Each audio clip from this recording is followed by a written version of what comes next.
ओम शांति। खुशियों से भर दी जिंदगी हमारी, आपकी बलिहारी बाबा, आपकी बलिहारी। हम बच्चे बाबा का शुक्रिया करते हैं। शुक्रिया बाबा, शुक्रिया बाबा, आपने खुश रहना सिखाया।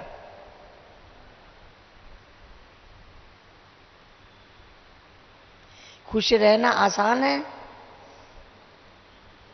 आसान है खुश रहना? हाँ, कहते हैं नहीं, भाई कह रहे नहीं।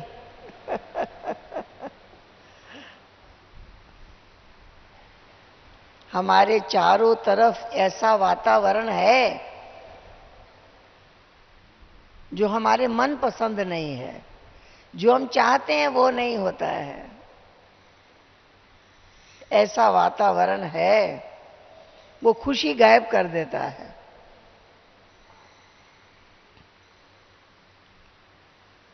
बाबा ने कहा है वो वातावरण रहेगा। समझ गए? वो वातावरण रहेगा, धीरे धीरे और बढ़ेगा, घटेगा नहीं।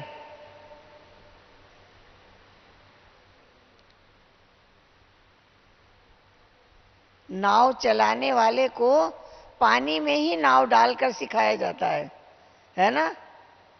नाव कहाँ सीखेंगे? नाव चलाना पानी में ही सीखेंगे।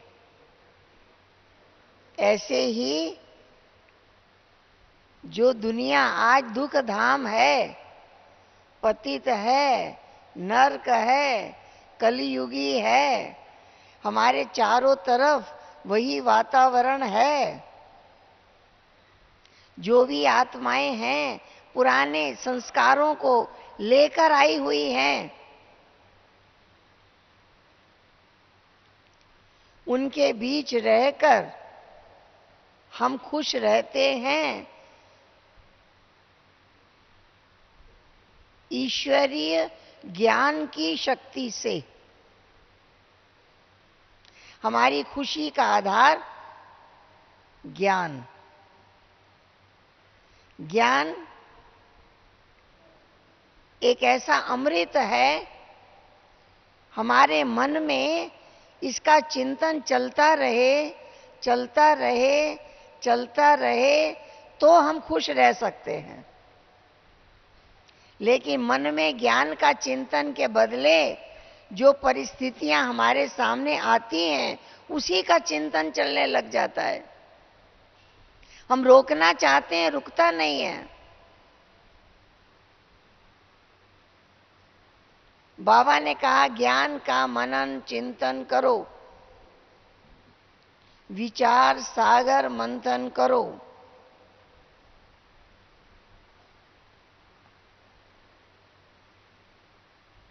अगर इसका अभ्यास हो गया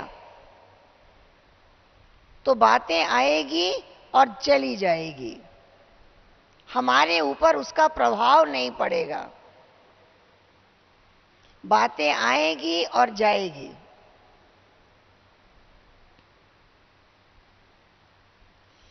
बातें आती हैं, हम उसको पकड़ लेते हैं, जाने नहीं देते, उसी के बार बार चिंतन करते हैं, बार बार चिंतन करते हैं, खुशी गायब हो जाती है। जिन बच्चों ने ज्ञान का मनन चिंतन किया उन्होंने बहुत सुख पाया, आनंद पाया, शक्ति पाई। बाबा ने गीत लिखा था, ज्ञान से है इस जग में आनंद निराला, ज्ञानी को होता है अनुभव सुख का। कैसी भी परिस्थिति आ जाए,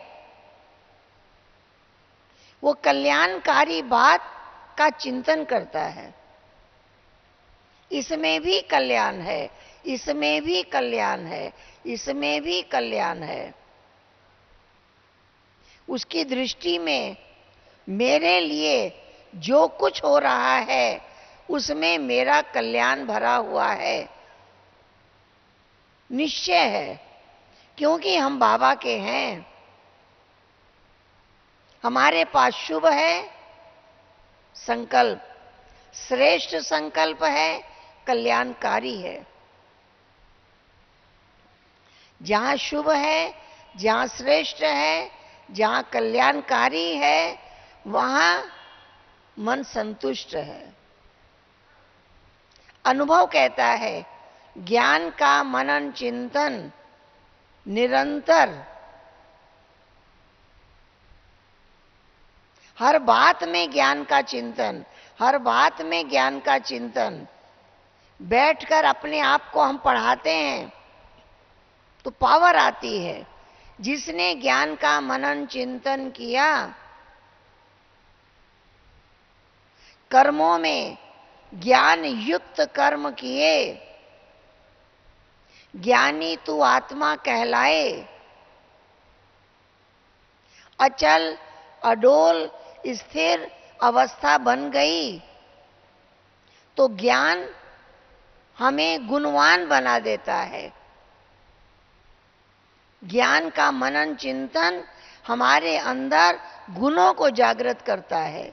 खुश रहना गुण है, सुखी रहना गुण है, संतुष्ट रहना गुण है, निर्विघ्न रहना गुण है। ज्ञान की कमी से अभिमान आता है, अभिमान को चोट लगती है, उसका दिल टूट जाता है।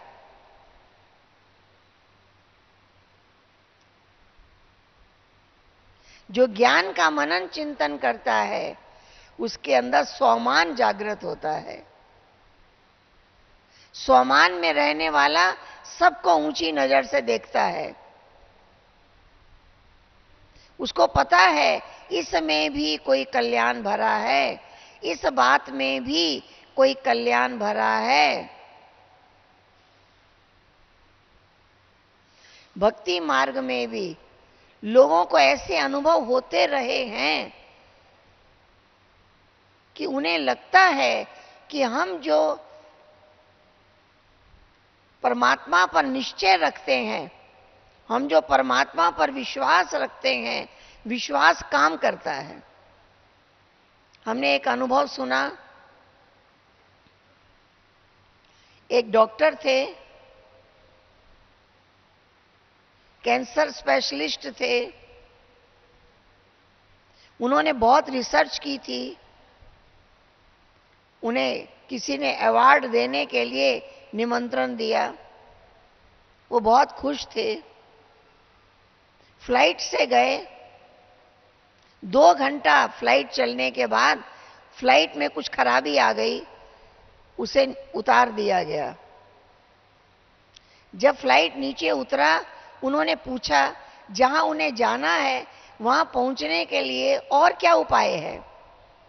तो उन्हें बताया कि आप कार से जा सकते हैं।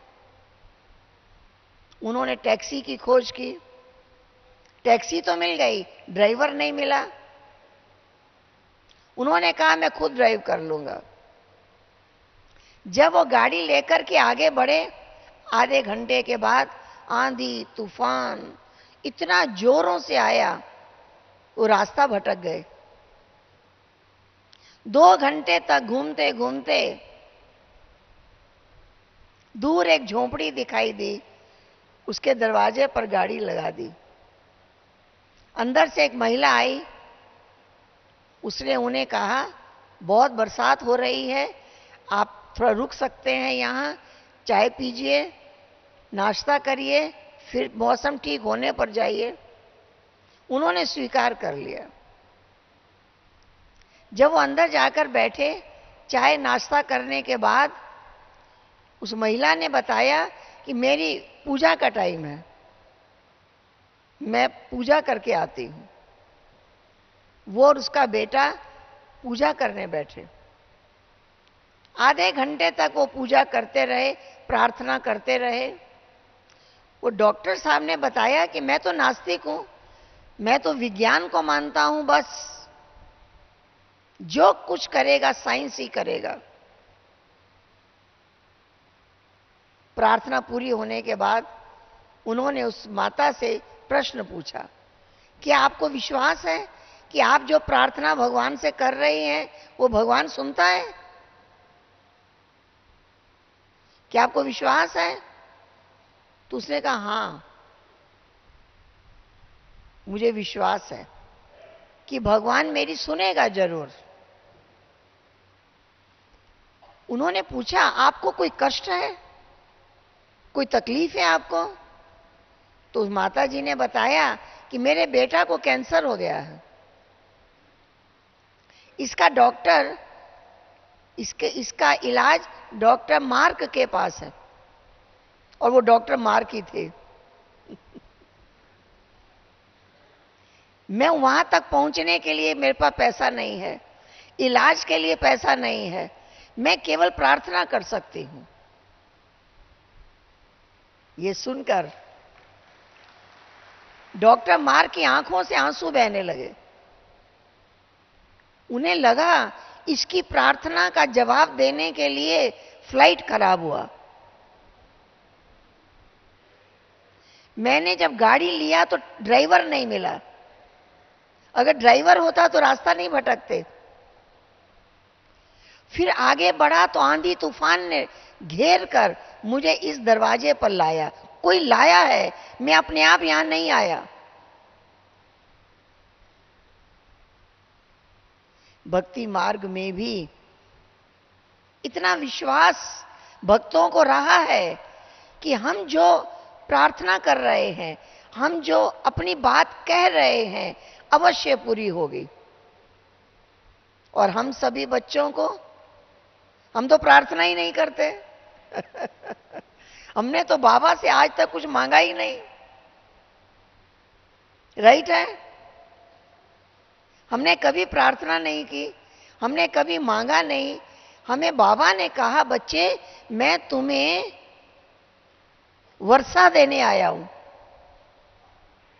वर्षा माना तुम्हारा जन्म सिद्ध अधिकार, तुम्हारा बर्थ राइट है।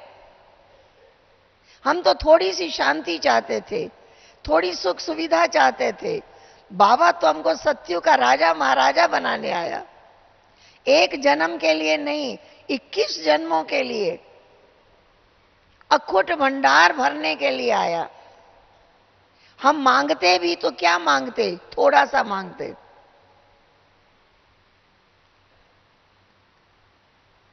जो बाबा देने आया, इतना तो हमारे अंदर इच्छा भी नहीं थी, हम जानते भी नहीं थे इतना कुछ हम पा सकते हैं। इस संगम युग में भी हमारा हर पल सुख में बीत रहा है, हर पल आनंद में बीत रहा है, हर पल बाबा के साथ बीत रहा है, अतीन्द्रिय सुख में बीत रहा है, खुशियों में बीत रहा है। सत्युग की बात क्या करेंगे, हम तो अभी अपरम अपार प्राप्तियां हमें हुई हैं। ये प्रत्यक्ष प्रमाण है। हमारा जीवन एक प्रत्यक्ष प्रमाण है। सिर्फ बाबा कहते, मेरे सामने बैठो। कैसा बैठो? जैसे ड्रामा होने से पहले हर एक्टर का मेकअप किया जाता है, करते हैं ना? राजा का राजा जैसा, भिखारी का भिखारी जैसा मेकअप करते हैं ना, तैयार करते हैं। और जो मेकअप कराने वाला वो खाली स्थिर होकर बैठ जाता है, वही उसकी आंखों में काजल लगाता है, वही उसका मेकअप करता है। हम भी बाबा के सामने बैठ जाते हैं और कुछ करते हैं? क्या करते हैं? हम बाबा के सामने बैठ जाते हैं। बाबा हमारे नैनों में रूहानियत भर रहा है, हमारी मन बुद्धि में श्रेष्ठ विचार भर रहा है, वरदानों से झोली भर रहा है। हमारे कान बाबा के महावाक्य सुनने चाहते हैं, ये हमारे कानों का श्रृंगार है।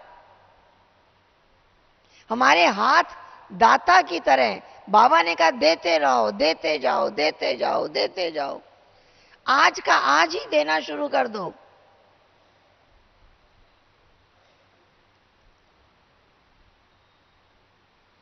मेरे से एक भाई ने पूछा नया नया क्लास किया था। उसने पूछा कि बाबा को भोग लगाने का तरीका क्या है। तो मैंने कहा जब भोजन बन जाए तो बाबा को याद करो, उनके अर्पण करो। फिर उसने कहा उसमें बाबा को क्या फायदा है। मैंने कहा ऐसा तो हमने सोचा ही नहीं, आपको तो फायदा जरूर होगा। बोला नहीं, बाबा को भी फायदा होना चाहिए। उसके कहने पर मैंने उसे एक राय दिया। मैंने कहा आपके परिवार में 5 मेंबर हैं, तो आप समझ लीजिए पहला बाबा, 5 हम, 6। तो एक व्यक्ति के भोजन में रोज आना जितना खर्च होता है, 3 टाइम भोजन करते हैं, 3 टाइम में जितना खर्चा होता है इतना रोज बाबा का हिस्सा निकाल दो। ठीक है, रोज निकालो। पूरा सप्ताह, गुरुवार को भोग लगता है लेकिन पूरा सप्ताह भोग लगता है। सेंटरों पर भोग लगता है ना, सुबह दोपहर शाम। वो जो हम रोज निकालेंगे वो बाबा अपने आवश्यक कार्यों में लगाएंगे, तो हमारी उन्नति होगी। मुझे याद है जब पहला पहला सेंटर दिल्ली में खुला था, दादी ने बाबा से आके पूछा, बाबा आप तो कहते हैं किसी से मांगो नहीं, अब मकान का किराया कैसे देंगे। निश्चित है इतनी तारीख को किराया देना है, बिजली बिल देना है और काम करने हैं, रोज आना बाबा को भोग स्वीकार कराना है, कैसे होगा। बाबा ने क्या कहा, बाबा ने कहा बच्ची सबको कहो बाबा को भोग लगाओ। सभी बाबा को भोग लगाने का खर्चा रोज निकालें, उससे किराया भी दिया जाएगा, बिजली बिल भी दिया जाएगा, सेवा के और काम भी होंगे, बाबा के हर जरूरत के काम पूरे हो जाएंगे। आप एक ही बात कहो, क्या कहो, बाबा को भोग लगाओ। तन रोज सेवा में लगे, मन रोज सेवा में लगे, धन रोज सेवा में लगे। पहले बाबा पीछे मैं, पहले बाबा याद आए। बाबा ने कितनी सरल युक्तियां बताई हैं। सिर्फ बाबा को रोज भोग लगाएंगे, रोज बाबा को भोग लगाने का हिस्सा निकालेंगे। हाँ, अब सोच लीजिए एक दिन में कितना खर्चा है। ठीक है, रोज निकालेंगे, धन सफल होता रहेगा। कल की किसने देखा है। तो बाबा ने भाग्य बनाना सिखाया, तन से सेवा करो, तन निरोगी रहेगा। ये मेकअप करना है, नैनों में रूहानियत भरो, नैनों से गुण दर्शन करो, हरे के गुण देखो, मुख से गुण गाओ, अपनी भी महिमा करो। मैं कौन हूं, बहुत अपनी महिमा करो जो बाबा ने सुनाई है। मेरे जैसा भाग्यवान कोई नहीं, भगवान मिला है मुझे। आज बाबा को देखते हैं, बाबा में शिव बाबा दिखाई देता है। हमने देखा है बाबा कैसे भोग स्वीकार करते, कैसे बच्चों के साथ चलते, बच्चों को पढ़ाते, बच्चों को कर्म करके दिखाया, प्रैक्टिकल करके दिखाया। तो जब हम इस तरीके से ज्ञानवान बनकर हर कर्म करते हैं, ज्ञान का मनन चिंतन करते हैं, ज्ञान युक्त कर्म करते हैं, हमारे अंदर ज्ञान गुण में ट्रांसफर हो जाता है।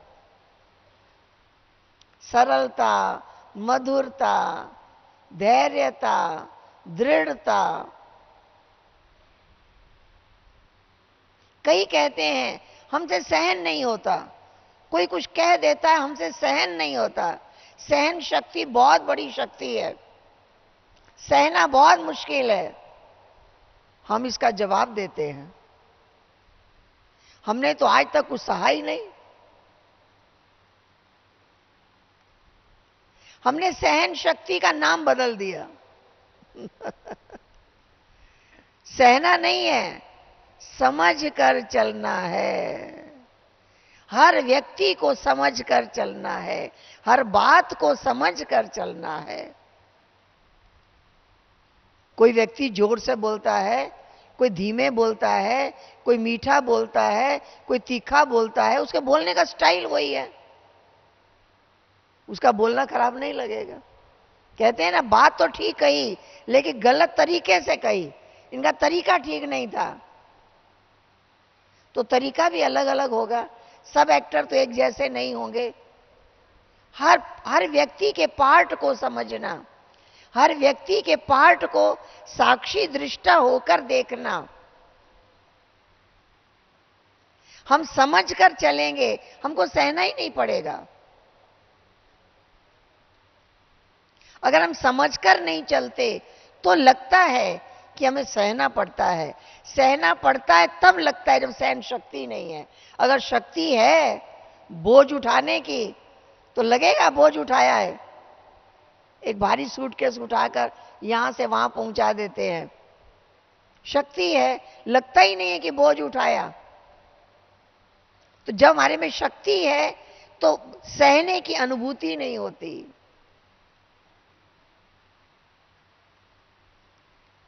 तो ज्ञान का मनन चिंतन हमें गुणवान बनाता है, अंतर्मुखी। धैर्यता की शक्ति, धीरज कम चीज है। आज छोटी छोटी बातों में धीरज नहीं रहता। धैर्यता धर्म है, कहते हैं धीरज धर्म है। जिसके पास धर्म की शक्ति है उसके पास बहुत धीरज है। धैर्यवान कौन होगा? कौन होगा धैर्यवान? जिसके अंदर से एक आवाज आएगी, हो जाएगा, ठीक हो जाएगा, ठीक हो जाएगा, ठीक हो जाएगा, वही धीरज रखेगा। डॉक्टर कहता है ना, पेशेंट ठीक हो जाएगा, ठीक हो जाएगा, धीरज रखो, धीरज रखो। तो जो अच्छा होते नहीं देखेगा वो धीरज नहीं रख सकता।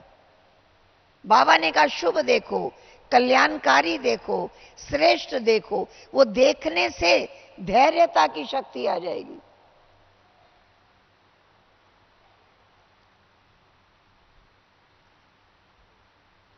आत्माभिमानी बनेंगे, अंतर्मुखी हो जाएंगे। हम जो कुछ कर रहे हैं अपनी आत्मा के कल्याण के लिए कर रहे हैं। धैर्यता आ जाएगी, सरलता आ जाएगी। सरलता का चित्र हमने देखा, गुणों के चित्र बने तो सरलता का चित्र क्या था? एक व्यक्ति कांटी ठोक रहा है और कांटी मुड़ गई, ठुकेगी नहीं ना? ठुकेगी नहीं ना? जो सरल है वो सेट हो जाएगा, जो सरल नहीं है वो अपसेट हो जाएगा। तो हमारी जो सरलता है वो हमको हर जगह सेट कर देगी। बाबा ने कहा है स्वमान की सीट पर सेट हो जाओ, बार बार अपसेट नहीं हो, बार बार डिस्टर्ब नहीं हो। जो हो रहा है इसमें भी कोई कल्याण है ऐसा समझकर साक्षी भाव से दृश्य को देखो, आनंद लो। जैसे पिक्चर देखकर लोग कहते हैं मनोरंजन होता है, और ये रियल पिक्चर, इसको देखकर मनोरंजन होता है, उससे मनोरंजन होता है। क्योंकि इसको पिक्चर नहीं समझते, इसको ड्रामा नहीं समझते। यहां मनोरंजन होता है, वहां मनोरंजन होता है। तो ज्ञान, ज्ञानवान ज्ञान के मनन चिंतन से, ज्ञान को अपने कर्मों में यूज करने से गुणवान बन जाता है। ज्ञान गुण में ट्रांसफर हो जाएगा। ज्ञानवान हो और गुणवान ना हो नहीं सकता। ज्ञान की गहराई गुण में बदल जाती है। और जब हम गुणों को यूज करते, धैर्यता से, सरलता से, मधुरता से, दृढ़ता से जब कार्य करते हैं, नम्रता से कार्य करते हैं, तो वो गुण शक्ति में ट्रांसफर हो जाता है। ज्ञान ही गुण बनता है और गुण ही शक्ति बन जाती है। शांत स्वरूप मैं हूं, ये ज्ञान है। फिर शांति का गुण आ जाता है, शांति का गुण। और फिर शांति की जब हमारे अंदर शक्ति आ जाती है तो औरों को ज्ञान सुनाना नहीं पड़ता है। और शांत व्यक्ति आपको देखकर मन शांत हो जाएगा, केवल देखने से शांत हो जाएगा, क्योंकि आपके पास शांति की शक्ति है। आपके मन में हलचल नहीं है, आप डिस्टर्ब नहीं है, आप प्रभु के प्रेम में मगन है।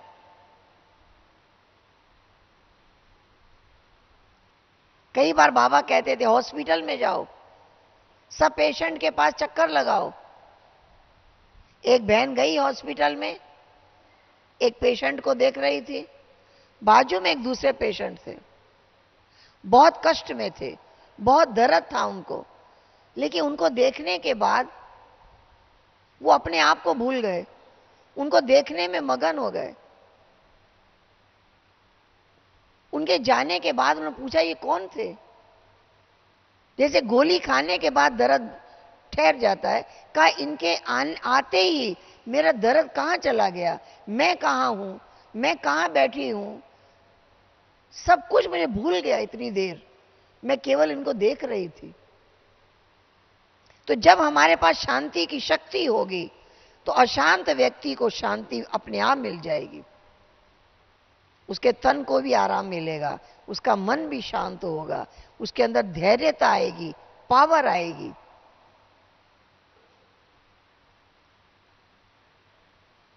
जितना जितना प्रैक्टिकल अभ्यास करते जाएंगे इतनी हमारी स्थिति बनती जाएगी। बाबा ने हमें कहा है मन को मेरे में लगाओ, यही कहा है ना, मन मना भव, मन को मेरे में लगाओ, मन ही चिंतन करेगा। हम थोड़ा मन की गहराई में जाते हैं। मन क्या है? मैं आत्मा हूं, मेरी सबसे बड़ी शक्ति है मन। मन लगाने का मतलब क्या है? 5-6 बातें आप याद रखो। मन की सबसे पहली विशेषता है चिंतन। हम ज्ञान का चिंतन, अपने आप चिंतन नहीं चलेगा, बुद्धि के द्वारा मन को चिंतन कराया जाएगा। एक एक क्वेश्चन अपने आप से पूछकर चिंतन करना, बार बार चिंतन करना। मैं कौन हूं, मेरा घर कहां है, मेरा लक्ष्य क्या है, मैंने क्या पाया है। अपने से प्रश्न पूछो, जवाब दो, अपने से प्रश्न पूछो, जवाब दो। क्योंकि शुभ चिंतन, श्रेष्ठ चिंतन अपने आप नहीं चलेगा। अशुभ चिंतन की आदत पड़ी हुई है, नेगेटिव थॉट्स की आदत पड़ी हुई है, वो अपने आप चलेगा, पता भी नहीं चलेगा कहां घंटा बीत गया, कहां 2 घंटे बीत गए, पता भी नहीं चलेगा। लेकिन श्रेष्ठ चिंतन करना पड़ेगा। ये काम हमारी बुद्धि का है। बुद्धि और मन जब एक काम करते हैं उसे एकाग्रता की शक्ति कहा जाता है। तो मन का काम है चिंतन करना। किस प्रकार का चिंतन करता है मन? मन हर समय इच्छा करता है, ये चाहिए, ये चाहिए, ये होना चाहिए, इसको ऐसा बोलना चाहिए, इसको ये करना चाहिए, ये होना चाहिए। हर टाइम मन इच्छा करता है, हर टाइम इच्छा करता है। हम जब मन को बाबा में लगाना चाहते हैं तो इच्छा को रोकेंगे नहीं।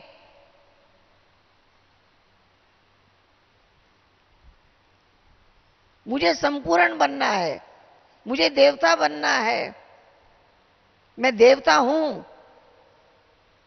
एक रस रहना है, मैं शांत स्वरूप हूं, मैं प्रेम स्वरूप हूं, मैं आनंद स्वरूप हूं, शक्ति स्वरूप, मुझे ऐसा ही रहना है। ये इच्छा नहीं है, इच्छा है ना, ये इच्छाएं हम जागृत करें।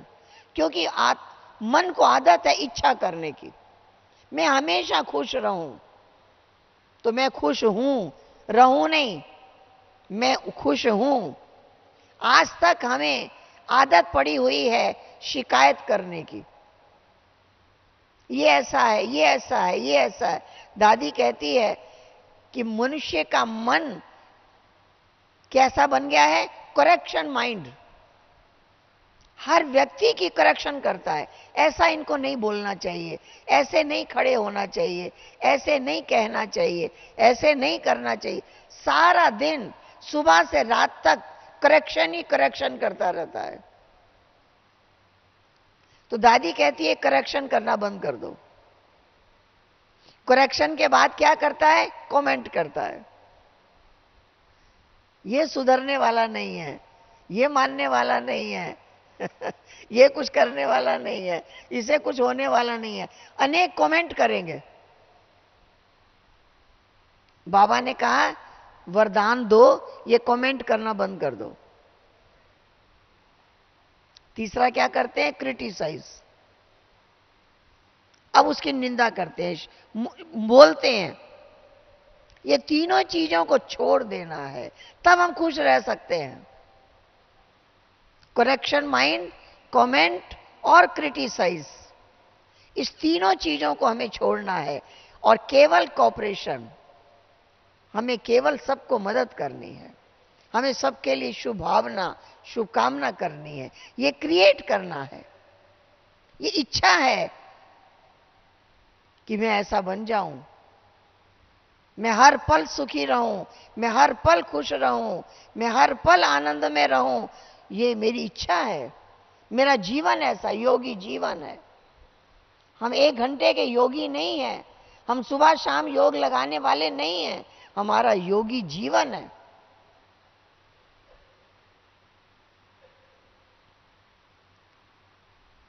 इच्छाओं को रोकना नहीं है, लेकिन शुभ, कल्याणकारी, श्रेष्ठ इच्छा ना कहकर हम इसको लक्ष्य कहते हैं।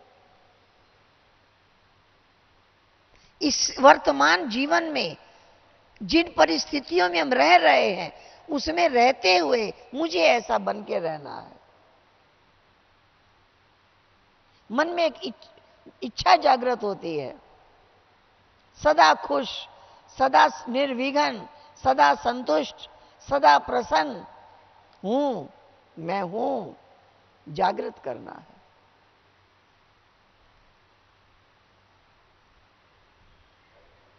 मन को आंख है। मन जिसको याद करता है उसको देखता है। हम जब बाबा को याद करते हैं, हमको बाबा दिखाई दे, हम बाबा को देखें। परम धाम में पहुंचे तो परम धाम को देखें, शिव बाबा ज्योति स्वरूप को देखें। अब मैं आत्मा ज्योति स्वरूप हूं, अपने आप को भी देखें। सूक्ष्म वतन में जाएं तो बाप दादा को देखें, उनको भोग स्वीकार करा रहे हैं, उनसे मिल रहे हैं, उनसे बातें कर रहे हैं, वो आनंद लें, दृश्य देखें। इसको कहते हैं मन लगाना। चिंतन भी कर रहे हैं, इच्छा भी कर रहे हैं, दृश्य भी देख रहे हैं। मन को स्पीड है, मन 1 सेकंड में कहां से कहां पहुंच जाता है। हमें महसूस हो शरीर यहां बैठा है, मैं सूक्ष्म वतन में हूं, शरीर यहां बैठा है, मैं परम धाम में हूं, हम वहां पहुंच गए हैं। योग का अर्थ है यात्रा। यात्रा माना जाना, शरीर को यहां बिठाकर जाना, परम धाम की यात्रा, सूक्ष्म वतन की यात्रा करके आना। आज की मुरली में भी बाबा ने कहा है, जो आत्म अभिमानी बनते हैं उनकी कर्म इंद्रियों पर जीत हो जाती है, कर्म इंद्रियां शीतल हो जाती हैं, उनको कर्म इंद्रियों को जीतना नहीं पड़ता है। मैं शरीर हूं ही नहीं, मैं आत्मा हूं। कर्म इंद्रियों से न्यारी हो जाती है आत्मा, ये कर्म इंद्रियां शांत शीतल हो जाती हैं। इसको जीतने की मेहनत नहीं करनी पड़ती, जो हठ योगियों को करनी पड़ती है, वो राजयोगियों को नहीं करनी पड़ती।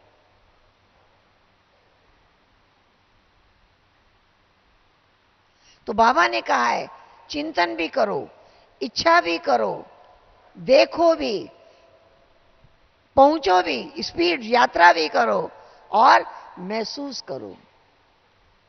कहां बैठे हैं? शांति के सागर के सामने। जब भगवान के सामने बैठे हैं, फिर सारा बोझ उनके हवाले कर दो ना। फिर बोझ मैं लेकर क्यों बैठूं? मैं बाबा की गोद में हूं, मेरा सारा बोझ बाबा ने ले लिया है, मैं बिल्कुल लाइट हूं, बाबा ने माइट भर दी है, मैं बिल्कुल हल्कापन महसूस करे। जो कुछ मेरे पास है इसका जिम्मेवार बाबा है। समस्याएं याद ना रहे, केवल समाधान ही याद रहे। हमारा जीवन ही समाधान है। अंधेरा होते ही हम लाइट जलाते हैं, गर्मी आते ही पंखा चलाते हैं, एयर कंडीशन में बैठते हैं, सर्दी आते ही शॉल स्वेटर निकाल लेते हैं, रास्ते चलते हैं मोटे मोटे जूते पहन के चलते हैं कि रास्ते में कंकड़ पत्थर है। तो हमारा सारा जीवन तो समाधान ही समाधान है।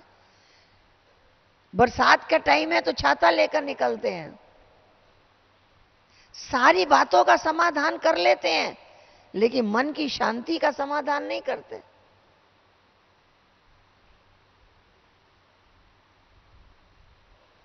मुझे बाबा की याद का छाता लेकर चलना है, मुझे बाबा की छत्र छाया में रहना है। छाता बारिश को नहीं रोक सकता। रोक सकता है? बारिश हो रही है, छाता आपके हाथ में, बारिश रुक जाएगी क्या? नहीं। आप यात्रा कर सकते हैं, बारिश होती रहेगी, आप यात्रा कर सकते हैं निर्विघ्न। हम बाबा की छत्र छाया के नीचे हैं, समस्याएं आती रहेगी लेकिन और हम भीगेंगे नहीं, हमारे ऊपर उसका प्रभाव नहीं पड़ेगा, हम निर्विघ्न पार हो जाएंगे। सारा पुरुषार्थ हमारा सूक्ष्म है। हमें अपने आप से बातें करनी है, ज्ञान अपने आप को सुनाना है। ज्ञान मुझे है, मैं शांत स्वरूप हूं। अभी तक क्रोध नहीं जाता है, अभी तक बदले की भावना नहीं जाती है, अभी तक मूड ऑफ होना नहीं ठीक होता है। क्यों? निश्चय नहीं हुआ है मैं शांत स्वरूप हूं, मैं प्रेम स्वरूप हूं।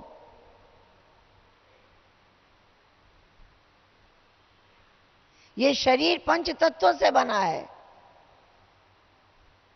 पंच तत्वों का गुण आनंद नहीं है। है? किसी तत्व का गुण आनंद है? नहीं। आत्मा का गुण आनंद है।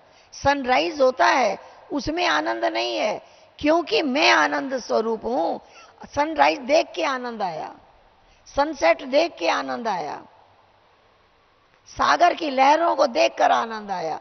लहरों में आनंद नहीं है। ठंडी हवा चल रही है, बड़ा आनंद आया। हवा में आनंद नहीं है, आनंद मेरे में है।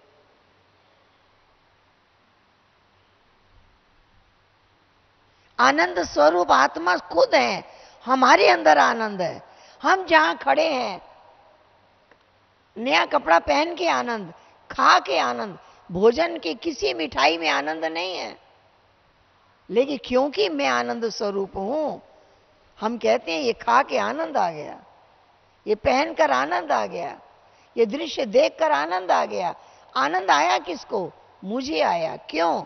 मैं आनंद स्वरूप हूं। जब हम देह भान में रहते हैं, ये पंच तत्वों से शरीर बना है। पंच तत्वों का स्वभाव क्या है? पंच तत्व का स्वभाव क्या है? पल पल परिवर्तन। कुछ समय पहले मौसम कुछ और था, बादल छाए, बारिश हुई, फिर देखते हैं धूप निकल आई, कुछ समय के बाद अंधेरा हो जाएगा। मौसम, ये पंच तत्व पल पल परिवर्तन होता है। जब हम देह भान में हैं, अपने आप को शरीर समझते हैं, शरीर पंच तत्वों से बना है ना। जब हम अपने आप को शरीर समझते हैं, बार बार हमारा मूड बदलता है। अभी खुश हैं, अभी नाराज हैं, अभी डिस्टर्ब हैं, अभी परेशान हैं, अभी शिकायत कर रहे हैं, अभी प्रशंसा कर रहे हैं। एक रस नहीं रहता। क्यों? क्योंकि हम देहभान में हैं। और इस देह का, इस प्रकृति का स्वभाव है पल पल परिवर्तन। और आत्मा क्या चाहती है? आत्मा सदा सुख चाहती, सुख नहीं, सदा सुख, खुशी नहीं, सदा खुशी। आज जितनी कमाई करते हैं, थोड़ा खर्च करते हैं, थोड़ा जमा करते हैं। क्यों? कल आवश्यकता पड़ने पर हमारा सुख बना रहे। आज भी सुखी रहें, कल के सुख का इंतजाम करते हैं। क्योंकि आत्मा का संस्कार है, सदा सुखी रहना चाहती है, सदा आनंद में रहना चाहती है, सदा प्रेममय रहना चाहती है, सदा शक्तिशाली रहना चाहती है। ये प्रकृति, ये पंच तत्व, ये पल पल बदलते रहते हैं, इसका स्वभाव बदलता रहता है। सुबह से रात्रि तक देखो प्रकृति कितने रूप बदलती है।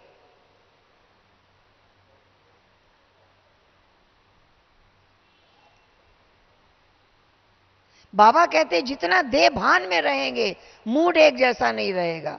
आत्म अभिमानी रहेंगे, सदा पीसफुल रहेंगे, सदा खुश रहेंगे, सदा आनंद में रहेंगे, सदा प्रेम में रहेंगे, सबके साथ प्रेम रहेगा।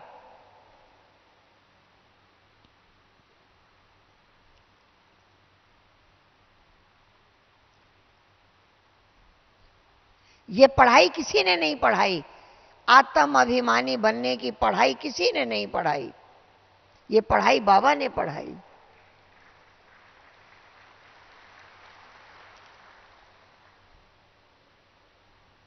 अभ्यास कराया, रोज याद कराया, रोज याद कराया, रोज याद कराया। हमें अपना परीक्षा लेनी है। अगर मैं ज्ञानवान हूं तो एक एक ज्ञान की पॉइंट गुण में ट्रांसफर हो जाए। सबसे पहला गुण है अंतर्मुखता। हमें रोज लिस्ट याद करनी है। रोज क्या क्या करना है? बाबा के सारे गुण याद करने हैं रोज।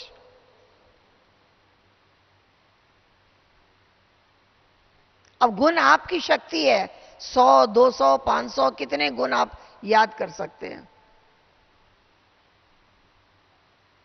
सवेरे शुरुआत ही होती है बाबा के गुणों से। गुण दर्शन, गुण देखते देखते गुणवान बन जाएंगे। बाबा ने यही पढ़ाया है। फिर अपने भी गुण गाओ।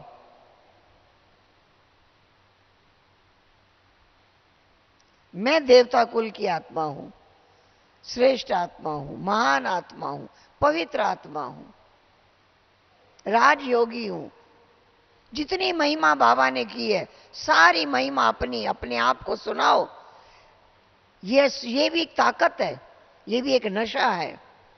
अपनी महिमा करो, इसको स्वमान कहते हैं, सेल्फ रिस्पेक्ट। उस सीट पर बैठ जाओ, बाबा की महिमा करो। तीसरा, जो हमारे आसपास हैं सबकी महिमा करो, बहुत अच्छे हैं, सबके गुण दिखाई दें। अलग अलग विशेषताएं हैं, अलग अलग गुण हैं। जब हर एक के गुण देखेंगे, मन शीतल रहेगा, आवेश नहीं आएगा, क्रोध नहीं आएगा, शीतल रहेगा, शांत रहेगा, नम्र रहेगा, सरल रहेगा, खुश रहेंगे, हर्षित मुख रहेंगे, हर्षित चित्त रहेंगे। तब देखने वाले कहेंगे, कैसी भी परिस्थिति आ जाए आपके चेहरे से खुशी नहीं जाती।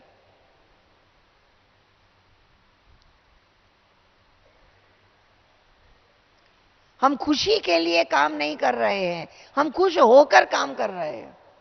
अंतर है ना? एक खुशी के लिए प्रयास करना नहीं, हम खुश होके बाबा को याद कर रहे हैं। बाबा को देखते ही मन खुश हो जाता है। हमारा मेकअप कर रहा है बाबा, हमको तैयार कर रहा है, हमको देवता बना रहा है, हमारे अंदर सारे गुण भर रहा है, सारी शक्तियां भर रहा है। दादी 5 गुण सुनाती है। सबसे पहला पवित्रता, सबसे पहला गुण है पवित्रता। भले परिवार में बैठे हैं परंतु संबंध बदल गया, भाई भाई की दृष्टि, बाबा के बच्चे हैं, भाई भाई की दृष्टि। हमारा नया जन्म है, हमारा नया जीवन है। पहला पवित्रता, जिसके पास पवित्रता की शक्ति है उसके पास दूसरी शक्ति है सत्यता। उसके जीवन में सच्चाई होगी।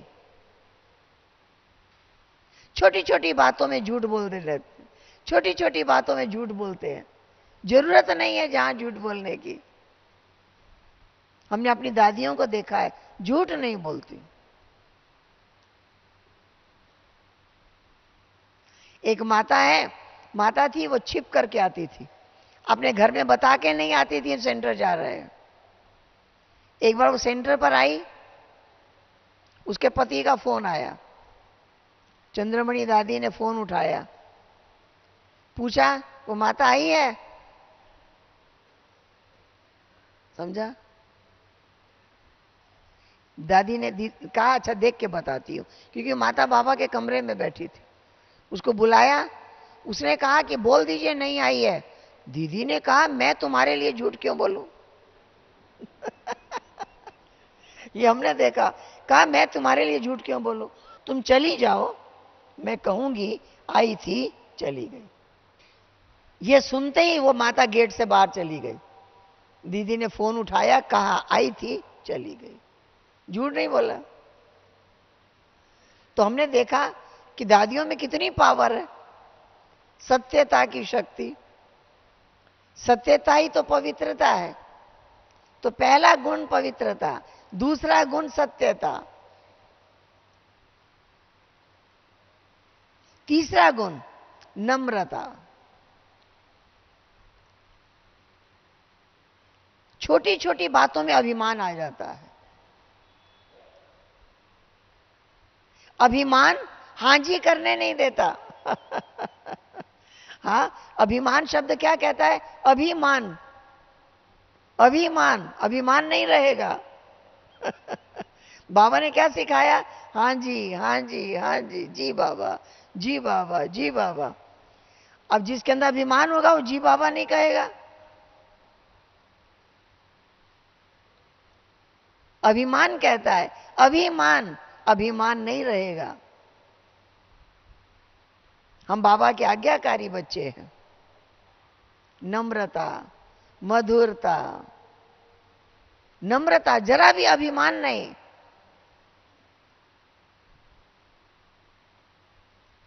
क्योंकि जो कुछ हमारे पास है बाबा का दिया हुआ है।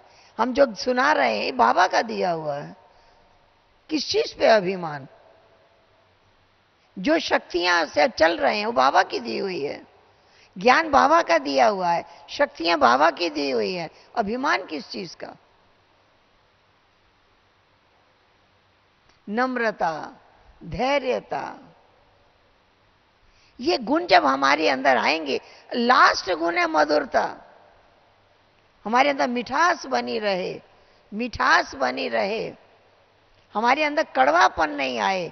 पुराने संस्कार है ना, कड़वापन आ जाता है, तीखापन आ जाता है, बदले की भावना जागृत हो जाती है, जैसे के साथ तैसा करने की इच्छा पैदा होती है।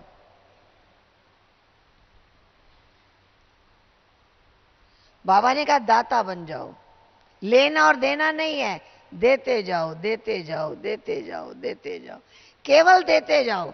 जो देता ही रहता है, देता ही रहता है, वो देते देते देवता बन जाएगा। देवता कैसे बने? देते देते देवता बन गए। जो लेता और देता है उसको तो व्यापारी कहेंगे ना। लोग कहते हैं मैंने इसके लिए इतना किया, इसने मेरे लिए कितना किया, वो इतना और जितना का जो हिसाब है ना, बाबा ने कहा वो आप नहीं करो। आप दाता के बच्चे हो, दाता बन जाओ। ज्ञान भी देना, ज्ञान दाता भी, सहयोग दाता भी, वरदान देने वाले भी, बस दाता बन जाओ। जो ऐसी शक्तियां हमारे अंदर आ जाएगी, जो ऐसी पावर हमारे अंदर आ जाएगी, रिजल्ट क्या होगा? क्या दिखाई देगा औरों को? कितना हमारे अंदर ज्ञान है, औरों को दिखाई देगा क्या? नहीं। गुण दिखाई देगा क्या? नहीं। खुशी दिखाई देगी। ठीक है, हम सदा खुश रहे वो दिखाई देगा। इसलिए कहते हैं रिजल्ट है हमारा जीवन खुशनुमा, हमारा जीवन संतुष्ट। पहले हम शिकायत किया करते थे, इसकी शिकायत, उसकी शिकायत, उसकी शिकायत। अब क्या करते हैं? शुक्रिया शुक्रिया शुक्रिया, शुक्रिया बाबा शुक्रिया, शुक्रिया बाबा शुक्रिया। इतना ज्ञान दिया, इतना सहयोग दिया, इतनी मदद की, इतनी शक्तियां दी, इतना अच्छा संगठन दिया, इतना बड़ा परिवार दिया। शुक्रिया बाबा शुक्रिया। सुबह से रात्रि तक शुक्रिया ही करते रहे। एक बहन का अनुभव हमने सुना, वो बहन को कैंसर हो गया था, रिपोर्ट में आया कैंसर हो गया है। वो घर में आई और उसके मन में आया मुझे कुछ नहीं हुआ है। मन में विचार आया मुझे कुछ नहीं हुआ है। आपने ठीक कर दिया, आपका बहुत बहुत शुक्रिया। उसने कहना शुरू किया, आपने मुझे ठीक कर दिया, आपका बहुत बहुत शुक्रिया।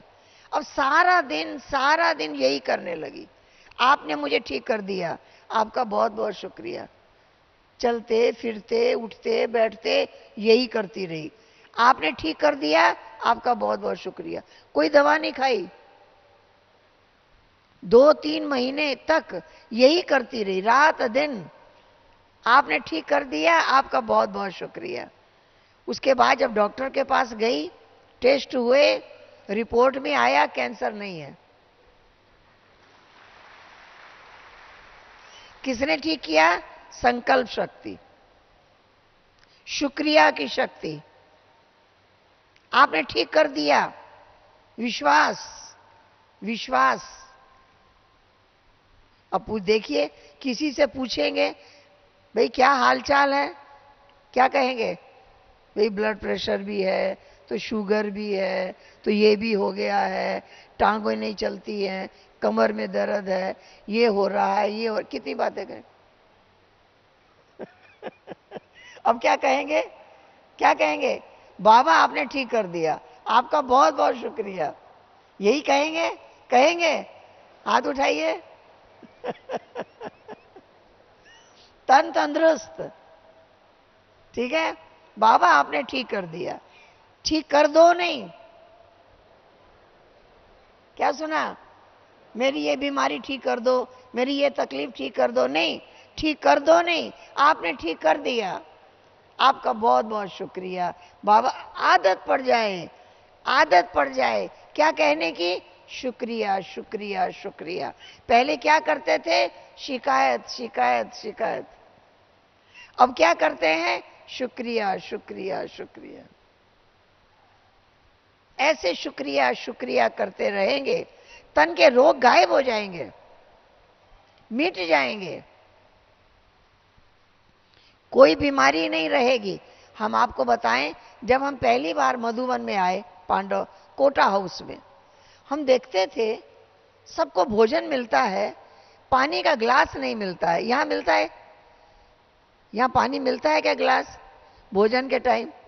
यज्ञ का पुराना सिस्टम है, भोजन मिलता है, पानी का ग्लास नहीं मिलता है।